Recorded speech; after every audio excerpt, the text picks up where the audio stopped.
कहानी की शुरुआत में बताया जाता है कि चेस्टर्स मिल नाम का एक शहर पहले आम शहरों की तरह ही था, लेकिन फिर वहाँ कुछ ऐसी भयानक डरावनी घटनाएं घटने लगी जिससे पूरा का पूरा शहर नर्क से भी बदतर बन गया। लेकिन आखिर वहाँ ऐसी कौन सी खतरनाक घटनाएं होने लगी, चलिए जानते हैं। तो कहानी की शुरुआत होती है बार्बी नाम के एक लड़के को दिखाते हुए जो एक डेड बॉडी को जंगल में दफना रहा था। बार्बी वहाँ का लोकल निवासी नहीं था और बार्बी के माथे पर लगी चोट को देखकर लग रहा था कि मरने वाले बंदे के साथ उसकी काफी ज्यादा लड़ाई हुई होगी। उस आदमी को दफनाने के बाद बार्बी अपनी कार में शहर से बाहर निकलने लगता है, लेकिन तभी उसका सामना शेरिफ नाम के एक पुलिस ऑफिसर की कार से होता है। उसे देखकर वो थोड़ा डर जाता है, जिससे उसका ध्यान ड्राइविंग से हट जाता है, लेकिन किसी तरह वो पुलिस से बच निकलता है। पर तभी कुछ गायें सड़क के बीचों बीच खड़ी थी। उनको बचाने के लिए बार्बी अपनी कार को एकदम से मोड़ देता है, जिससे वो गायों से भरे खेत में पहुंच जाता है। इससे उसे थोड़ी चोट लग गई थी। कुछ सेकंड्स बाद वहाँ पर जमीन अर्थक्वेक की वजह से जोर जोर से हिलने लगती है कि अचानक आसमान से एक चीज बार्बी के सामने आकर नीचे गिरती है और सब कुछ शांत हो जाता है। बार्बी देखता है कि एक गाय आसमान से गिरने वाली उस चीज से 2 टुकड़ों में कट चुकी थी। वो डरा हुआ उस चीज को छूने लगता है तो उसे पता चलता है कि वो एक इनविजिबल वॉल है जो इतनी शार्प थी कि इसकी वजह से कई घर भी 2 हिस्सों में कट गए थे। तभी वहाँ जॉय नाम का एक लड़का आकर उससे पूछता है कि तुम ठीक हो या नहीं।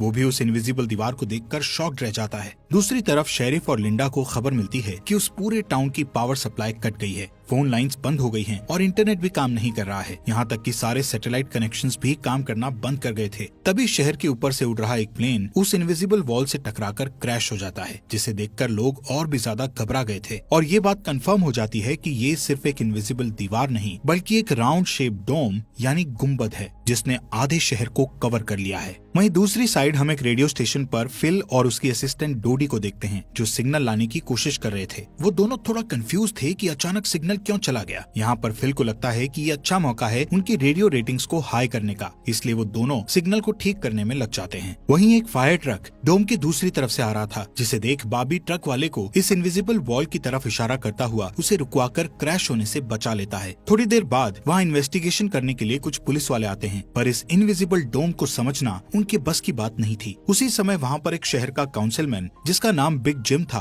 वो भी पहुँच जाता है, लेकिन उसे भी इस डोम के बारे में कुछ भी समझ नहीं आता। यहाँ पर पुलिस को इन्फॉर्मेशन मिलती है कि उस शहर की तरफ आने वाले सभी रास्तों को बंद कर दिया गया है क्योंकि उस डोम की वजह से बहुत सारे एक्सीडेंट हो रहे हैं। इसके थोड़ी दूर घर पर जूनियर नाम का लड़का एंजी नाम की लड़की के साथ इंटीमेट हो रहा था। एंजी पेशे से नर्स थी और जो की बड़ी बहन भी थी। इंटीमेट होने के बाद जूनियर एंजी से कहता है कि मैं तुमसे बहुत प्यार करता हूँ, लेकिन एंजी उसे कहती है कि वो उसके लिए ऐसा कुछ फील नहीं करती। इससे जूनियर का दिल टूट जाता है और उन दोनों में बहस होने लगती है। यहाँ पर उनकी बहस इतनी बढ़ जाती है कि एंजी उसे थप्पड़ मारकर वहाँ से चली जाती है। इसके बाद हम 3 लोगों की फैमिली को देखते हैं, जिसमें मदर कैरोलीन, एलिस और उन दोनों की बेटी नोरी उसी टाउन की तरफ जा रही थी। उन्हें इस बात की खबर नहीं थी कि डोम ने उस टाउन को कवर किया हुआ है। दूसरी तरफ हम जूलिया नाम की एक इन्वेस्टिगेटिव रिपोर्टर को देखते हैं जिसका चेस्टर्स मिल शहर में बहुत नाम था। एक दिन एक औरत उसे एक सीक्रेट खबर देने के लिए कॉल करती है। वो औरत उसे बताती है कि उसने उस वीक चेस्टर्स मिल में प्रोपेन से भरे 6 ट्रक को जाते हुए देखा है और उसके हिसाब से इतनी बड़ी क्वांटिटी में प्रोपेन जैसे फ्यूल का शहर में आना किसी खतरनाक प्लान का हिस्सा हो सकता है। जूलिया उस औरत को इस बारे में इन्वेस्टिगेशन करने का वादा करती है, पर वो अपने काम में ज्यादा बिजी होने के कारण उस पर ध्यान नहीं दे पाती। वहीं बिग जिम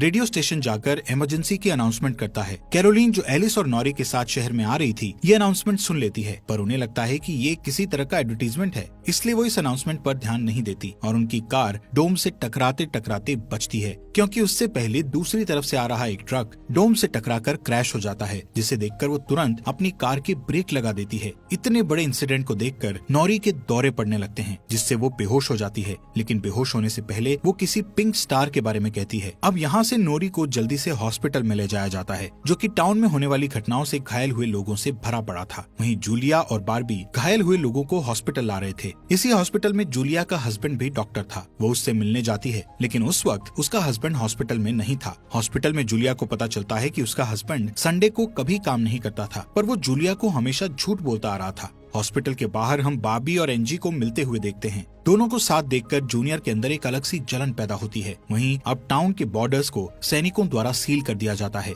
बहुत सारे साइंटिस्ट और एक्सपर्ट्स को भी इस अजीबोगरीब मुसीबत का असल कारण नहीं पता चलता। पर कुछ घंटों बाद बिग जिम प्रोपेन के बारे में बात करने के लिए शेरिफ से मिलता है। यहाँ पर उनकी बातों से हमें पता चलता है कि उनको इस डोम के बारे में पहले से थोड़ा बहुत पता था, पर वो इस पर खुलकर बात नहीं कर रहे थे। वहीं बॉबी को उस टाउन में एक दिन के लिए रुकना था, पर उसके पास ठहरने के लिए कोई जगह नहीं थी, इसलिए वो अपनी कार में ही रात बिताने का फैसला करता है। तभी जूनियर उसके पास आता है और उसे एंजी से दूर रहने को कहता है। धीरे धीरे उसकी बात धमकी में बदल जाती है। बॉबी हैरान होता है कि आखिर उसकी गलती क्या है। इसी बीच वहाँ जूलिया आ जाती है, जिससे वो झगड़ना बंद कर देते हैं। यहाँ से सीन शिफ्ट होता है और हम देखते हैं कि टाउन के ऐसे हालात से लापरवाह होकर एक जगह कुछ टीनेजर्स पार्टी कर रहे थे। इनमें जॉय भी था। जॉय एक लड़के से वहाँ के हालात पर बात करने लगता है, लेकिन अचानक जॉय को दौरा पड़ने लगता है और वो पिंक स्टार के बारे में बोलने लगता है, जैसे कि पहले नॉरी ने बोला था। वहीं जॉय की बहन एंजी घर पर अकेली होती है। तभी अचानक उसके घर में जूनियर घुसकर उसको किडनैप करके अपने फादर के टूटे फूटे शेल्टर में ले जाता है। यहाँ पर वो उसे बताता है कि मुझे पता है शहर को कवर किए इस डोम के बारे में।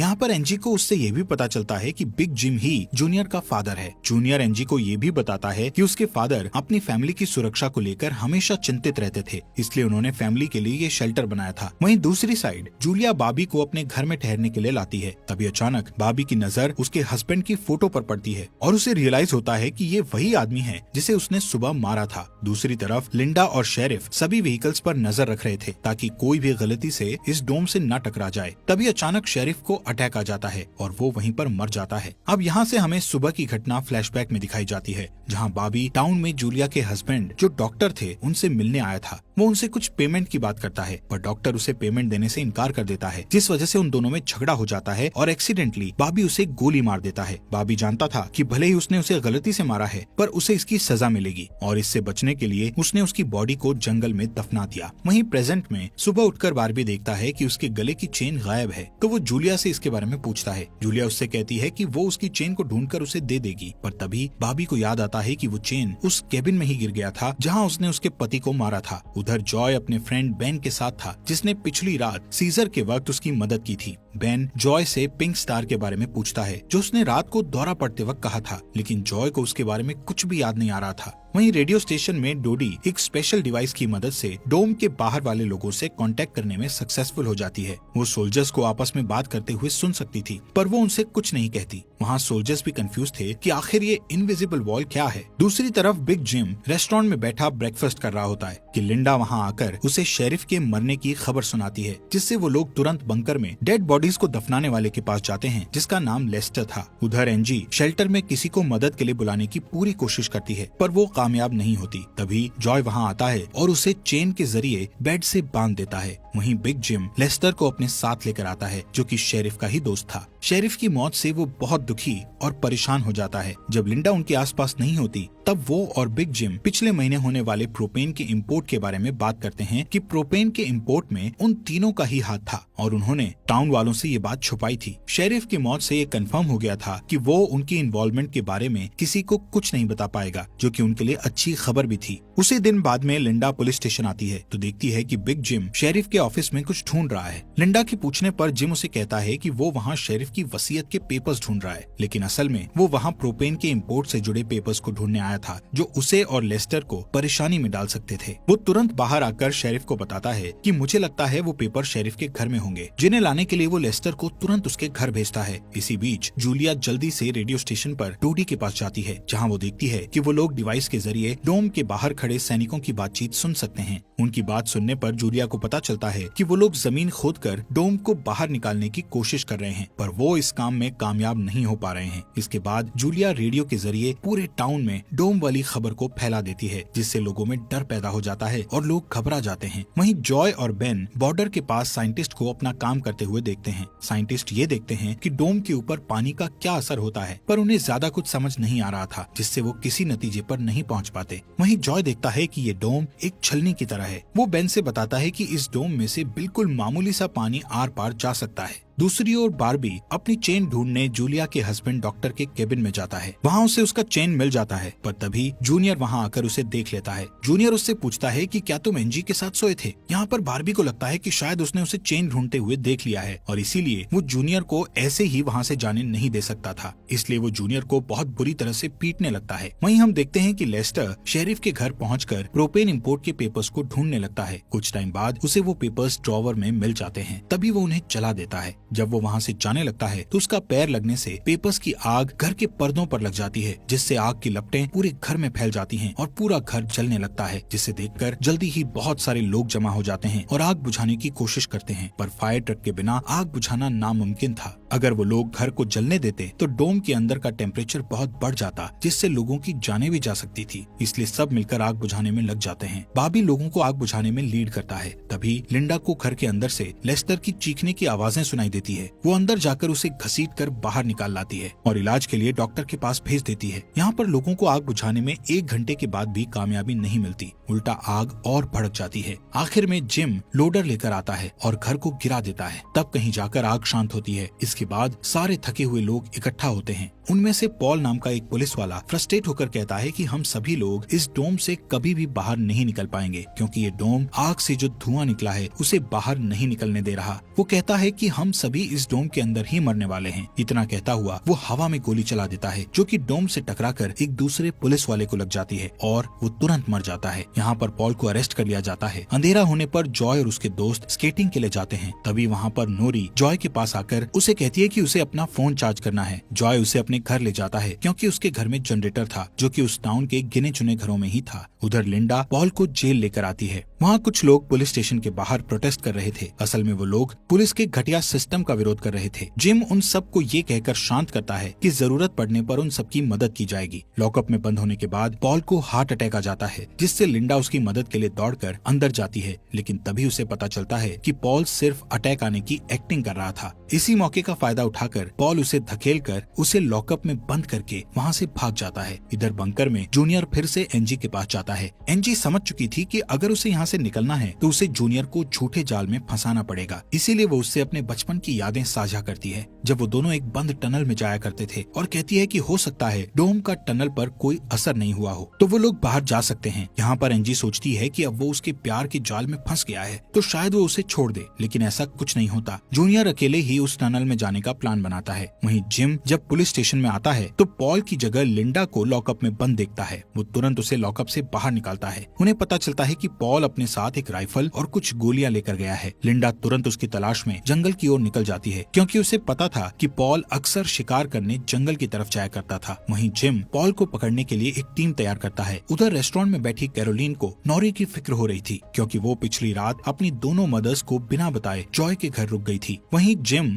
लोगों से पॉल को तलाश करने के लिए उसकी टीम ज्वाइन करने को कहता है। वो बाबी से भी उनके साथ चलने को कहता है, क्योंकि वो आग बुझाने में अच्छा लीडर साबित हुआ था। इसके बाद वो लोग जंगल में जाने लगते हैं। रास्ते में बार्बी अपनी खूबियां दिखाता हुआ उनसे कहता है कि वो मिलिट्री में भी रह चुका है। वहीं दूसरी ओर जूलिया जूनियर को टनल की तरफ जाते हुए देखती है। वो उसे रोककर पूछती है कि वो बैग पैक करके कहाँ जा रहा है, लेकिन जूनियर बहुत जल्दी में था और वो नर्वस भी था। वो कहता है कि मैं बस यहीं पास में अपने दोस्त से मिलने जा रहा हूँ। इससे जूलिया का शक उस पर और भी बढ़ जाता है और वो उसका पीछा करती हुई टनल तक पहुँच जाती है। उधर जॉय के घर पर जॉय और नॉरी साथ में नाश्ता कर रहे थे। जॉय पहले कभी किसी लड़की के साथ अकेला नहीं रहा था, इसलिए थोड़ा नर्वस फील कर रहा था, जबकि नॉरी कॉन्फिडेंट थी और बातचीत में भी हाजिर जवाब थी। तभी बेन और 2 लड़कियों को अपने साथ लेकर उसके घर आ जाता है, जिन्हें फोन चार्ज करना था। उन्हें इम्प्रेस करने के लिए बेन को जनरेटर यूज करना था, जिसके लिए जॉय बेन को थोड़ी बेदिली से इजाजत दे देता है, क्योंकि उस टाउन में जनरेटर एक बहुत काम की चीज थी और इस तरह उसका मिसयूज करना उसे सही नहीं लग रहा था। उधर जंगल में हम देखते हैं कि सर्च टीम पॉल को ढूंढ लेती है, पर उसी टाइम पॉल एक लड़के की टांग में गोली मार देता है। दूसरा लड़का भी उसे संभालने के लिए वहीं रुक जाता है, जबकि जिम और बार्बी पॉल के पीछे भागते हैं। दूसरी तरफ जूनियर टनल के आखिरी सिरे पर पहुंच जाता है, जहां पहुंचकर उसे पता चलता है कि डोम ने टनल को भी कवर किया हुआ है। वो दीवार के बिल्कुल करीब पहुंच जाते हैं, जिससे उसकी टॉर्च टॉर्च जलने लगती है। तभी जूलिया वहाँ आकर उसे वार्न करती है। जूलिया को देखकर जूनियर को बहुत गुस्सा आता है क्योंकि वो उसका पीछा कर रही थी। इस बात से जूनियर पागलों की तरह उस इनविजिबल वॉल को मुक्के मारने लगता है, जिससे जूलिया उसे रोकती है। फिर दोनों बैठकर बात करने लगते हैं। जूलिया उसे बताती है कि अपने पास्ट में की गई एक गलती की वजह से वो जर्नलिस्ट की इस बेकार सी जॉब में फंस गई है। उधर जॉय का घर लोगों से भर जाता है जो अपनी अपनी जरूरत के लिए उसके जनरेटर को यूज करने के लिए आए थे। एक बदमाश लड़का लोगों से जनरेटर यूज करने के बदले में पैसे वसूलने की कोशिश करता है, जो कि उसका था ही नहीं, लेकिन उसके खिलाफ बोलने की किसी में हिम्मत नहीं थी। ये देखकर नॉरी सब कुछ हैंडल करने के लिए आगे बढ़ती है, पर मामला और भी ज्यादा गर्म हो जाता है। लेकिन इससे पहले कि कुछ गलत होता तभी लाइट ही चली जाती है। नॉरी इस बात से बहुत खुश होती है कि जॉय ने उस बहस में उसका साथ दिया। वहीं जंगल में बॉबी और जिम पॉल तक पहुंच जाते हैं, पर पॉल ने अपनी राइफल निकाल रखी थी, जिससे वो जिम को मारने ही वाला था कि तभी पीछे से लिंडा आकर उसे शूट कर देती है। दूसरी साइड कैरोलीन जॉय के घर जाकर अपनी बेटी नोरी से मिलती है। वो नोरी से कहती है कि उसे थोड़ा जिम्मेदार बनना चाहिए। उसकी डांट सुनकर जॉय और नोरी